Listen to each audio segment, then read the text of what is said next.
स्वातंत्र्य लढ्याचे अंतिम पर्व या पाठाच्या आता आपण पुढच्या विभागामध्ये प्रवेश करतो. चला. चले जाव चळवळीचं महत्व.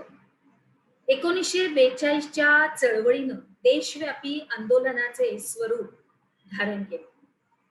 त्याच्यानंतर मग स्वातंत्र्य प्राप्तीचे उद्दिष्ट हे पूर्ण करण्यासाठी लक्षावधी भारतीयांनी असीम असा त्याग केला. अनेकांनी आत्मबलिदान केलं. आंदोलकांची संख्याच इतकी प्रचंड होती की त्यांना डांबून ठेवायला या आपल्या भारत देशामध्ये तुरुंग सुद्धा अपुरे पडले. काय झालं? आपल्या देशातील तुरुंगही अपुरे पडले. मग साने गुरुजी, राष्ट्रसंत तुकडोजी महाराज इत्यादींच्या राष्ट्रभक्तीपर गीतांनी आंदोलकांचा उत्साह हा वाढवला.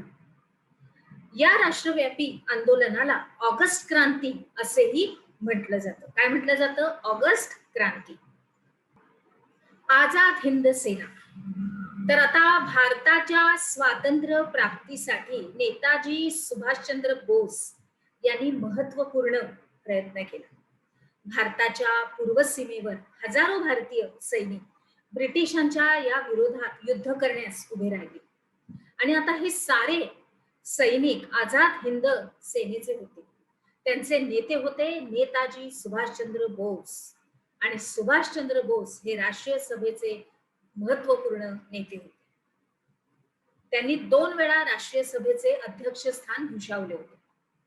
इंग्लंड दुसऱ्या महायुद्धामध्ये गुंतले असल्याचा फायदा घेऊन भारतामध्ये आंदोलन हे तीव्र करावं, त्यासाठी त्यांनी इंग्रजांच्या शत्रूचीही मदत घ्यावी असे सुभाषबाबूंचे मत होते. परंतु याबाबत राष्ट्रीय सभेच्या ज्येष्ठ नेत्यांशी त्यांचे मतभेद झाले. मग त्याचा परिणाम सुभाष बाबूंनी अध्यक्षपदाचा राजीनामा दिला.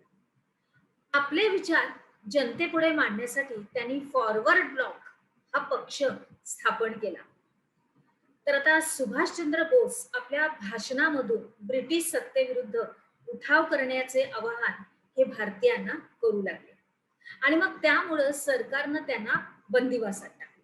आता तुरुंगामध्ये सुभाष बाबूंनी प्राणांतिक उपोषण सुरू केलं. आता हे प्राणांतिक उपोषण सुरू केल्यानं शासनाने त्यांना मुक्त करून त्यांच्या घरीच नजर कैदेत ठेवलं. मग तेथून सुद्धा वेषांतर करून सुभाष बाबूंनी सुटका करून घेतली. आणि मग 1941च्या एप्रिलमध्ये ते जर्मनीला पोहोचले. तेथे त्यांनी फ्री इंडिया सेंटर स्थापन केलं. कोणतं? फ्री इंडिया सेंटर स्थापन केलं. जर्मनीच्या बर्लिन रेडिओ केंद्रावरून भारताच्या स्वातंत्र्यासाठी जनतेने सशस्त्र लढ्यात भाग घेण्याचे आवाहन केले. याच काळात रासबिहारी बोस यांनी सुभाष बाबूंना जपानला येण्याचे आमंत्रण दिले. कोणी दिले? याच काळामध्ये रासबिहारी बोस यांनी सुभाष बाबूंना जपानला येण्याचं आमंत्रण दिलं. आता पुढे आपण बघूया आझाद हिंद सेनेची स्थापना. कळतंय ना सगळं लक्षात? विद्यार्थी मित्रांनो, कळतंय ना सगळं? तुमच्या लक्षात व्यवस्थित सगळं काही येतंय ना? बरोबर मुद्दे आपण स्पष्ट करत जातोय. अगदी हसत खेळतच शिकतोय. त्याच्यामुळे तुम्हाला असं कंटाळवाणी नाही वाटणार. आपल्या अभ्यासामध्ये एक पूर्णपणे मी तुम्हाला इतिहासाच्या रेल्वेमध्ये बसून त्या गावाला घेऊन गेलेले आहे. इतिहास या गावाला. बरोबर? चला तर पुढे. रासबिहारी बोस 1915 पासून जपानमध्येच राहत होते. आग्नेय आशियातील देशप्रेमी भारतीयांना संघटित करून त्यांनी इंडियन इंडिपेंडन्स लीग नावाची संघटना स्थापन केली. 1942च्या पूर्वार्धात जपाननं आग्नेय आशियातील ब्रिटिशांच्या ताब्यातील प्रदेश जिंकले. आता तेथील ब्रिटिश सैन्यातील हजारो भारतीय सैनिक आणि अधिकारी हे जपानच्या हाती लागले.